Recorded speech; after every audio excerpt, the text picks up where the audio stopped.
প্রিয় দর্শক, আজকের আলোচনা নারী বিদ্বেষের জন্য নয়, বরং আত্মশুদ্ধি, তাওবা ও জান্নাতের পথ সহজ করার জন্য। নামাজ ফরজ, এটি দিনের স্তম্ভ। কিন্তু শুধু নামাজ পড়লেই কি সব দায়িত্ব শেষ? নবী সাল্লাল্লাহু আলাইহি সাল্লাম আমাদের সতর্ক করেছেন, কিছু গুরুত্বপূর্ণ গুনাহ আছে যেগুলো নামাজের নূরকেও ঢেকে দিতে পারে। আজ আমরা জানব নামাজ পড়েও কোন ৭টি কারণে নারীরা আল্লাহর অসন্তুষ্টির ঝুঁকিতে পড়তে পারে এবং কিভাবে সহজে তা থেকে বাঁচা যায়। একটি জরুরি ভারসাম্য। প্রথমেই স্পষ্ট করে বলি, জান্নাত জাহান্নামের চূড়ান্ত ফায়সালা আল্লাহর হাতে। কেউ কাউকে নিশ্চিত জাহান্নামী বলতে পারে না। এই আলোচনা সতর্কবার্তা, শাস্তির ঘোষণা নয়।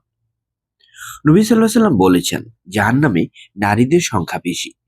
এর কারণও তিনি স্পষ্ট করে ব্যাখ্যা করেছেন, যেন আমরা সংশোধন করতে পারি। সেই ৭টি কারণ হচ্ছে: ১. কুফরানের নিয়ামত, স্বামীর প্রতি অকৃতজ্ঞতা। নবী সাল্লাল্লাহু আলাইহি সাল্লাম বলেছেন, আমি জাহান্নামে নারীদের বেশি দেখেছি, তারা স্বামীর প্রতি অকৃতজ্ঞ, অর্থাৎ ভালোটা ভুলে যাওয়া, রাগে সব অস্বীকার করা, বারবার অভিযোগ। সমাধান: কৃতজ্ঞ ভাষা, দোয়া, সমস্যা হলে শান্ত আলোচনা। ২. জিহ্বার গুনাহ, গীবত, নিন্দা, বদনাম। অনেক নারী নামাজ পড়েন কিন্তু আড্ডায় গীবত, আত্মীয়ের বদনাম, প্রতিবেশীর সমালোচনা।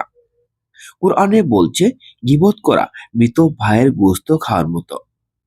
সমাধান হচ্ছে কম কথা বলা, ভালো কথা বলা, নীরবতা ইবাদত বানান। ৩. পর্দায় অবহেলা ও প্রদর্শনী। পর্দা শুধু কাপড় নয়, আচরণ, ভঙ্গি, উদ্দেশ্য। নামাজ পড়ে যদি সাজগুজে প্রদর্শনী, সোশ্যাল মিডিয়ায় ফিতনা, পর্দার সীমা ভাঙা, তাহলে নামাজের নূর ক্ষীণ হয়। সমাধান হচ্ছে শালীনতা, নিয়ত ঠিক রাখা, আল্লাহকে সন্তুষ্ট করা। ৪. অহংকার ও অন্যকে ছোট করা। ইবাদত বেশি হলে কেউ বড় নয়। অনেকে বলেন, আমি নামাজ পড়েও পড়ে না।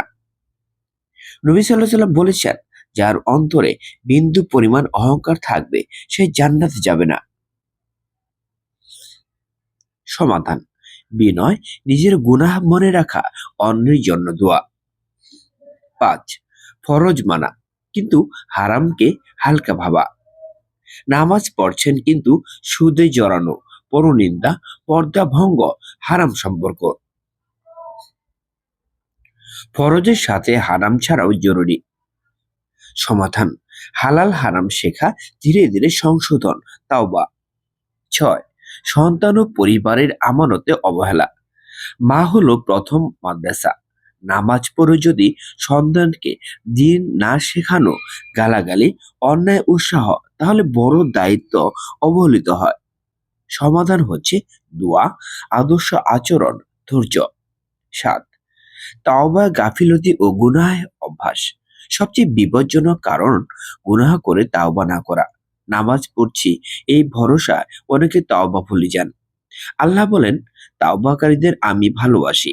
সমাধান হচ্ছে প্রতিদিন ইস্তেগফার, ভুল হলে সাথে সাথে তাওবা। প্রিয় দর্শক, এই আলোচনা ভয় দেখানোর জন্য নয়, বরং জান্নাত সহজ করার জন্য। একটি খাঁটি তাওবা, এক ফোঁটা চোখের পানি, একটি বদলে যাওয়ার সিদ্ধান্ত, অর্থাৎ একটি বদলে যাওয়ার সিদ্ধান্ত। আল্লাহ সব মাফ করে দিন। আমরা এইভাবে দোয়া করতে পারি, হে আল্লাহ, আমাদের নামাজকে কবুল করুন, আমাদের ভুলগুলো ক্ষমা করুন, আমাদের জান্নাতের নারী বানান। আমিন।